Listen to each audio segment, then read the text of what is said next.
There are things we keep to ourselves, not because we're ashamed of them, but because we're not sure they're ours to share. A dream that felt too real, too specific, too strange to put into words, without sounding like someone who needs to be taken seriously in a different way than we'd like. Tonight's story is about a recurring dream that one woman kept completely to herself for years. The kind of dream you forget, eventually, or try to. And then the conversation at a family gathering that changed everything she thought she knew about it. This is her story, in her own words. When she was a teenager, she had the exact same recurring dream for years. In the dream, a woman dressed in old Victorian-style clothing walked quietly into her bedroom. She always acknowledged her, but she was never afraid of her. The woman would walk slowly to the bedroom window, open it, and jump. She never saw her hit the ground, but she always heard the scream from below. Every time she looked out the window after the woman jumped, there was a very tall man standing outside in the dark below. Looking directly up at her, he wore what she could only describe as a large top hat. He never spoke. He just stood there and stared. The dream was always exactly the same, every time. She never told anyone about it. Not her parents, not her friends, nobody. Eventually, the dreams stopped, and she honestly forgot about them. That is, until she was 25 years old, at a family gathering, having drinks with relatives she'd known her whole life. The conversation turned, as it sometimes does, late in the evening, to strange dreams. She decided to tell them about hers. She was describing it. The woman, the Victorian clothing, the window, when her father interrupted her and started finishing the dream before she had said what came next. He described the woman walking to the window. He described her jumping. He described the tall man in the top hat looking up from below. She sat there completely speechless. She had never told him. She had never told anyone. Then her cousin spoke up. She used to stay at their house all the time when they were younger, and then, suddenly, had stopped. They never really knew why. She'd never explained it. She explained it now. One night, staying in her bedroom, she had woken up to find a very tall man wearing a top hat standing over the sleeping OP. He looked at the cousin for a moment, acknowledged her, and then turned his attention back to the sleeping girl in the bed. She was so disturbed by what she saw that she never spent the night at that house again. To this day, none of them can explain it. I want to think carefully about what this story actually is, because there are a few different ways to interpret it, and I think each one is worth sitting with rather than rushing past. The first is the most straightforward paranormal reading, that something real was present in that bedroom, something that 3 different people encountered in 3 different ways, and that, whatever it was, had a particular interest in one sleeping girl while it stood watch over her in the dark. The second is the idea of shared dreaming, the concept that consciousness, especially within families or people who share spaces, can sometimes overlap in ways we don't fully understand. That the dream wasn't just hers and wasn't just her father's, but something that passed between them through proximity or blood or something else entirely. The third, and perhaps the most unsettling, is the cousin's account, because that one can't be explained as a dream at all. She wasn't asleep.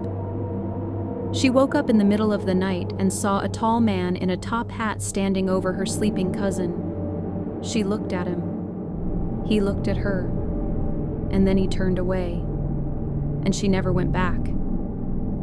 What I find most chilling about this story isn't the figure itself. It's the secrecy, not deliberate secrecy, but the kind that happens when something is so strange that you simply don't find the words for it. She didn't tell anyone about the dream because she didn't know how. Her father apparently kept his version to himself for the same reason. And her cousin spent years not going back to a house full of people she loved, carrying a private terror she had never named out loud. 3 people. The same figure, the same bedroom. And not one of them said a word to the others until that evening at the kitchen table, more than a decade later. I keep thinking about that moment of realization, when her father started finishing the dream. What does it feel like to discover that something you thought was entirely private, entirely interior, was also somehow happening to someone else? To sit there watching your father describe your dream from the inside, word by word, as if he'd been there the whole time. The top hat is the detail that stays with me most. Because the Hat Man, a tall figure in a wide-brimmed hat who appears at night, usually to sleeping or half-awake people, shows up in paranormal accounts across decades and across cultures. People who have never met, who share no connection, describing the same tall silhouette. He has many names in many traditions, but the hat is always there. Researchers into sleep paralysis have documented him. Paranormal communities have entire threads dedicated to him, and yet OP didn't know any of that when she was a teenager lying in the dark.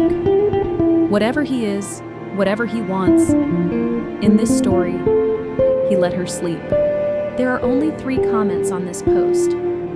One says, "Wow, I have chills." Another mentions their own recurring nighttime visitors. A third brings up the collective unconscious. The idea that some images are shared across humanity, not because we pass them between us, but because something deeper puts them there. I don't know which explanation is right. I'm not sure any one explanation covers all 3 parts of this story equally. The dream, shared between a girl and her father, independently, could be collective unconscious, could be something passing through the walls of a house. But the cousin was awake.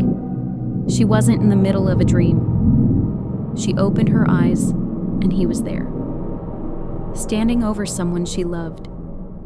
And when he noticed her watching, he looked at her, and then turned back to the sleeping girl. She never told anyone. She just stopped coming. I think about what it cost her to carry that quietly for all those years. Some things are so far outside the language we have for normal experience that we don't even try to say them out loud. We just quietly reroute our lives around them and hope that's enough. She came back to it eventually, at a table with drinks and family, when the conversation happened to turn the right way. And when she finally said it, she found out she hadn't been alone in the house with him after all. None of them had been them. Some presences don't need to be explained to be felt. Some figures don't need to be named to be remembered. He wore a large top hat. He never spoke. He just stood there staring. And apparently, he watched over her for years, through a window, from a yard below, through the dark of a bedroom she thought was only hers. OP ended her post with a simple line. To this day, none of us can explain it. Maybe that's the most honest thing you can say about something like this. 3 people who carried the same figure in silence for years, and when they finally put their pieces together at a table one evening, what they found was that he had been there all along, watching, waiting, never speaking. More whispers are coming. Follow Wren so you never miss one. I'll see you in the shadows.